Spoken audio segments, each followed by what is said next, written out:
So now we're going to look at John Wilkes Booth's escape route. So check this out. Starts Washington, D.C. at Ford's Theater.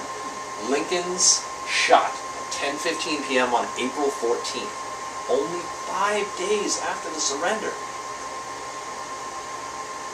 He's shot there, loses consciousness, he will never wake up again. Booth rides out of town, has a friend with him, David Harold, and they are going to go to the Surratt Tavern. Booth knows that earlier he had planned actually to kidnap Lincoln, not kill him. And as part of that plot, he had hidden guns at this tavern. So he goes there and he picks up his guns. From there, that's midnight, he gets there. And then from there, he rides to the home of Dr. Mudd. Now remember, his leg has been broken this whole time.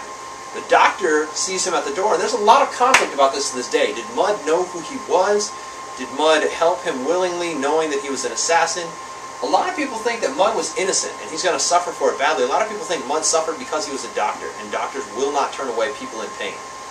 They have the Hippocratic Oath, which says, first, do no harm. So Booth shows up at his door with a broken leg and says, please help me. As a doctor, he is responsible by his oath to help Booth. So he sets Booth's leg so that it'll get better, and he allows him time to rest there, which is theoretically what a doctor should do, right? Well, unfortunately, his patient was a very, very wanted man. So when they catch up with Dr. Mudd, they're going to arrest him too for what he did, because they're going to say he helped Booth escape. Anyways, after resting at Dr. Mudd's home, I know the second D is cut off, but there are actually two D's in his name. Have you ever heard the saying, your name is Mudd, or your name is like Mudd? It's okay if you haven't, but you may hear it someday. This is where it comes from, is Dr. Mudd. Or at least one of the places it comes from. Then they go from here to the home of Samuel Cox. He owns a plantation, and he's part of sort of this Confederate underground of Confederate sympathizers that are still trying to win the war and all that. And he goes to Samuel Cox's house and seeks help. Cox gives it to them. He hides them in a pine thicket down here and sends his overseer to help them, along with his adopted brother, actually.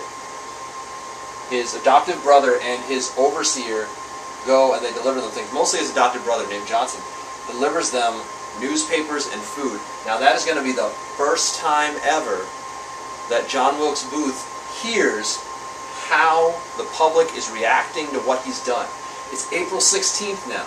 He shot Lincoln 2 days ago. And he's not even going to really hear about it on that first day, maybe. So he probably doesn't hear about it until more like April 18th, so 4 days later. And what he finds out is that the world hates him. They hate him. He thought he was a hero. He's going to write in his personal diary that, I'm trying to remember the exact words, but basically he said, that man was responsible for everything wrong with this country. And I have put an end to him. He said, he was responsible for everything wrong with this country. Of course he had to die. I was just the instrument God chose to punish him. He doesn't understand why people are so angry with him. He puts it all back on Lincoln. The man's an actor. John Wilkes Booth is a very famous actor, and his favorite role was playing Brutus in the play Julius Caesar. You guys may not know that play. That's fine, but I'm going to tell you something. Brutus is famous for being the guy in the Senate who was Julius Caesar's best friend, who kills Julius Caesar, who betrays Julius Caesar and kills him because he's bad for Rome. So John Wilkes Booth says, you know, I'm doing the Brutus thing. I'm killing the tyrant, the evil, evil tyrant. In fact, when he jumped onto that stage, remember, he just broken his leg. He's probably in searing pain. He still thinks to turn to the audience like a true actor and say, Sic semper tyrannis, which is Latin. It means, thus always with tyrants. So basically explaining to the audience that he had just assassinated a tyrant. Isn't he great? Well, they didn't think so. That's what the newspapers are telling him. He is so upset. He thinks the world is against him. From here, the overseer and Johnson, they're going to show him to a crossing. Now, he is supposed to cross from here straight to here. A place called Magadaha Creek, where he's going to meet up with more sympathizers and get out of town. But in the night, he and his friend David Harold, they get confused. And they end up going upriver to here, the home of Colonel Hughes. Now, luckily, Harold knows the land. He hunted there a lot. So he knows Hughes is a sympathizer. So they go to his house. Hughes hides them out with his son-in-law, and they stay there. They get some rest, a little bit of supplies before they try again the next day, and this time they actually do land where they're supposed to. So it's like April 22nd now. They go from here, they cross the Rappahannock River, down here really, but they go to the Lucas's farm. They sleep in a cabin there.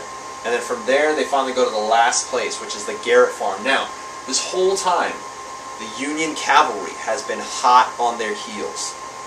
The Union immediately dispatched a bunch of troops. There's a $100,000 reward on the head of John Wilkes Booth. Now remember, that's $100,000 in 1865. I'll try to run the numbers for how much that is in today's money, but it's huge. It's a massive reward, and they are scouring the whole land for him. They even sent out the intelligence officers, the earliest sort of CIA, FBI profiler types. And there's an intelligence officer traveling with 26 Union soldiers looking for him, and they're going to take a steamer straight down the Potomac from D.C. They're going to land at Belle Plaine, Virginia, which is around here, and they are going to hunt down John Wilkes Booth. Now they find someone who helped him out, who told him how to get to this farm, and they interrogate him, and they get Booth's location. And they're going to go from there to the Garrett farm. And they're going to confront John Wilkes Booth. David Harrell, John Wilkes Booth's friend, still with him. He surrenders. Booth doesn't. He said, I'd rather come out and fight. They light the barn he's in on fire. And then one of the soldiers shoots him. Shot through the neck. He won't die immediately, but he will die.